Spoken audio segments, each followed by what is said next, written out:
Hey, what's going on people? It's SGZ here from the SpartanGameZone, and in this video we'll be counting down the top 10 unique and epic weapons in Borderlands 3. Aside from one notable exception, ever since Mayhem 2.0, epic rarity weapons have remained untouched, while the Legendaries receive all the attention. But there are still some incredible ones out there, you just need to know what to look for. I'll be telling you where you can get them, what makes them so powerful, and which variants in particular you should be after. If there's any you think I might have missed, let me know in the comments and we might see a part 2. And do let me know what your favourite non-legendary weapon is.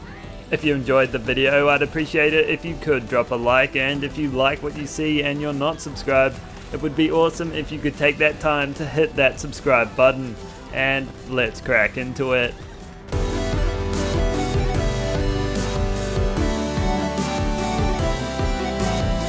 We open this countdown of the top 10 unique and epic weapons in Borderlands 3 with the Q system, a sleek non-elemental atlas weapon that drops randomly from any suitable loot source in the base game. The Q system was top of the pack when the game first released. There's the N system and the V system, but nothing beats the Q system. It is the predecessor to Big Daddy OP, and it shows. It fires 2 projectiles at a slow pace, but they do hit hard. Because of that, it is extremely good with ammo, and it's definitely a gun you should look out for when leveling.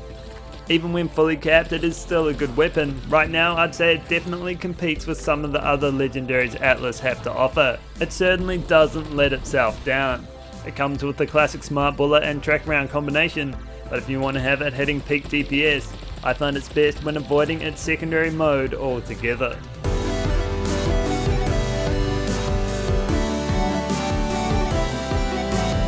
Next up is the Stranger, the original Torque Pelter. It's semi-automatic, can come in all available elements, and spawns with both impact and sticky firing modes. You can get it as a well drop from the base game. The Stranger, like a concrete pillar, is solid all round, firing at a nice pace and dealing good damage. It's a gun with massive damage potential provided you make use of its sticky mode. Pummeling your target with an unrelenting amount of stickies will have them fall before you, even the most towering of opposition. However, you need to have the right one and be set up correctly, because each sticky bomb combines with the last to increase their damage. The more sticky bombs that are stuck, the more likely that boss will be out of luck. A double penetrating version will let you stick more stickies quicker, and it's best for bossing, which is where it's most useful. And you'll also want to buff up your mag size. Either way, the Stranger is a great weapon, certainly not unfamiliar with the high damage ceiling, and a great option for taking out bosses, provided your build supports it.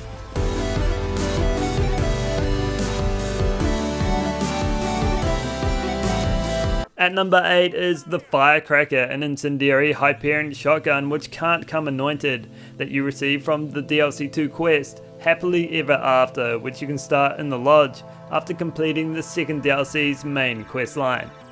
Firecracker is a celebration in your hands, a celebration of love, joy and happiness, which you can use to destroy all who oppose you.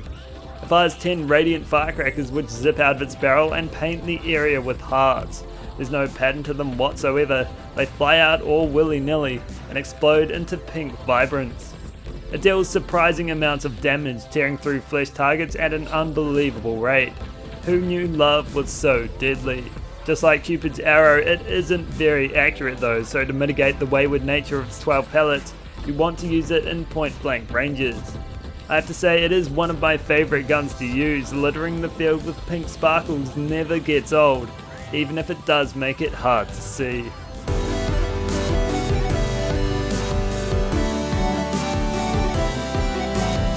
The Bubble Blaster finds itself at number 7, a unique quest item from DLC 3 that, like the Firecracker, can't come anointed. It can be obtained by completing the quest Dirty Deeds, which you can start around here in Ashfall Peaks. The Bubble Blaster is definitely more of a toy gun than a real gun, but that doesn't stop it from blasting its way through crowds. It fires radioactive bubbles in a 3-round burst that gradually float upwards until they pop, or impact. Maybe it's the soap in their eyes or the force at which they explode, but it does rip some pretty big chunks out of health bars. Because of its pure splash damage nature, it's a great choice weapon on modes. Every burst of a bubble is enhanced, but there is a very small window where you can use it free from getting downed. If she gets too close, that'll be it, probably because I hear she hasn't bathed since launch. Zane with duct tape mod won't have that problem, and it's an unusual gun that proves that blowing bubbles can be deadly.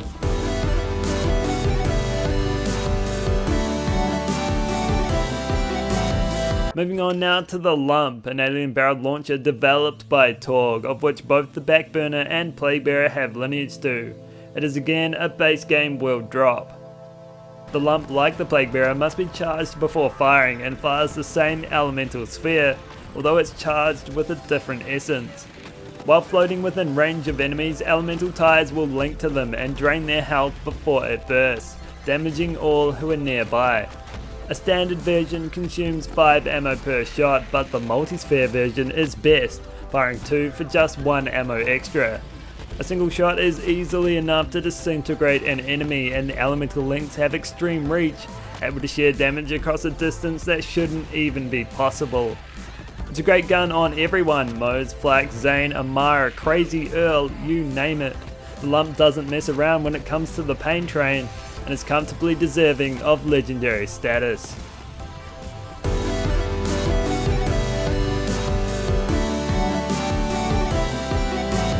Halfway through, and it's the Stagecoach, a damaging shotgun capable of firing power-packed buckshot rounds, which also drops from the world. The Stagecoach is a gun undoubtedly made for Flak, who knew he liked westerns. It can come with a wide range of parts and always consumes at least 2 ammo per shot. You'll want one with the highest pellet count, which sits at a whopping 25. Yes, I know, it's like getting a dozen eggs, opening the packet, and voila, there's 25. It is incredibly rare and will consume an extra bullet per shot, but it does pack a mighty punch. To think that it has 2.5 times the pellets of the Hellwalker is insane. Of course, its base damage is much lower, but that pellet count causes some serious carnage on its own. A single shot is enough to fully charge the Pearl of Ineffable Knowledge, and ricochets are fierce. As Flax, you can live on one shot for ages, as the pellet count alone procs leave no trace up to 25 times. With it, you can ragdoll your enemies into the sky and finish them off before they even hit the ground. Flak or no flak, you definitely should be looking out for this gun.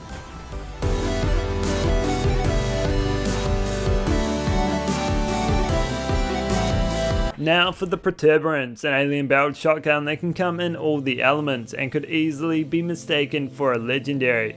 It's another of those base game purples, which can be obtained as a world drop from base game locations. The Protuberance fires elemental projectiles at a slow pace which deal high damage. They're fired in an arc and split off into 3 more on impact, similar to the Backburner, but it only happens once. You essentially get 4 times the damage that's listed on the card, putting it at over 100 grand for each tap of the trigger. It's largely a gun made for Mose, as you can enhance each of the 4 explosive points with one shot absolutely decimating opponents, but other Vault Hunters will still find great worth here. Because of how far the secondary projectiles land from the impact point, it can be quite hazardous, but coupling a shocked version with the Transformer will have you avoiding that altogether. This gun is incredibly rare though, especially in its epic form, but a blue one will still serve well, and there really isn't anything like it.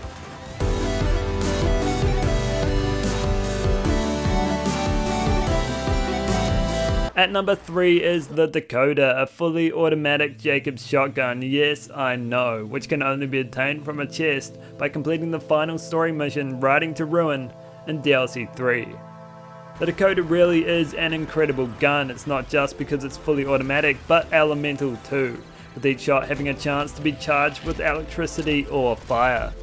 Its base damage is good, but whenever an elemental round lands, it's hard not to notice, bashing huge dents in your target's will to live.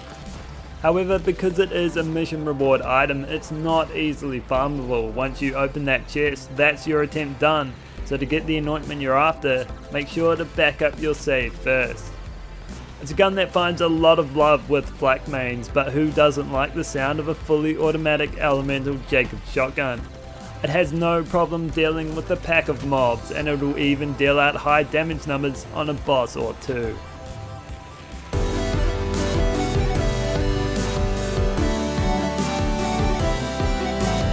In second place is the Hail, a dial assault rifle with a huge crit bonus that can come in every element and is given to you by Miss Moxie. Just go to her bar in Sanctuary, slap down a fat wad of cash, and she'll give you one.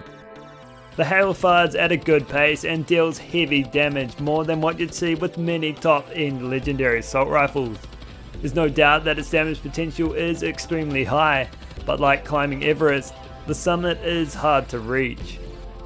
The reason for that isn't the lack of climbing gear, but its unique projectile pattern. Bullets are fired in an arc, meaning where you aim isn't where they'll go. You have to adjust as you fire, and it's definitely something you'll need to get used to. I'd suggest aiming low and moving up to the head from there, as you won't miss out on any damage that way. Aside from its power, it also has that healing factor thanks to the Moxie stamp. It is an incredible gun, but is hamstrung by its projectile pattern, which isn't ideal, but when it all lines up, all your enemies will fall.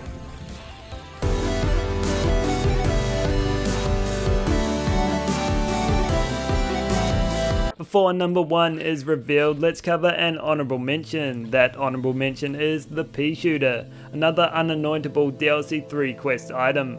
This one can be obtained by completing the opening quest, Blood from a Stone.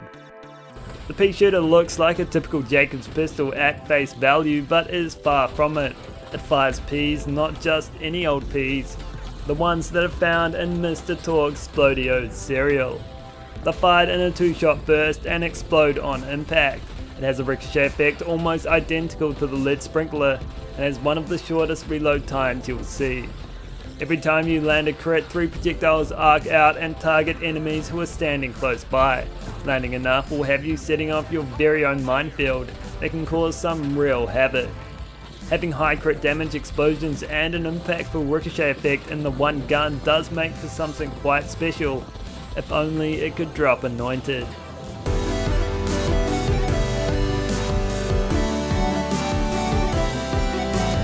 Number 1, and it's another gun, the Crit, another Moxie weapon that again you can get by showing her the money. This one's an SMG that can only come in shock. The Crit fires rapidly with a healthy magazine size and, like the Hail, has a fantastic critical bonus sitting at 150%.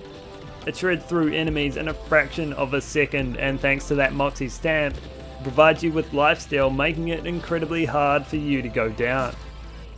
Unlike the Hail, there's no feature that gets in your way of aiming, instead it stops you from shooting altogether. Every time you reload, there's a chance for it to slip out of your hands, and is a good reason to stop buttering your toast with your fingers. When that happens, you'll need to pick it back up to keep the killing spree going, and don't forget about it either, because if you travel while it's in the gravel, then it's gone. It can fall off the map too.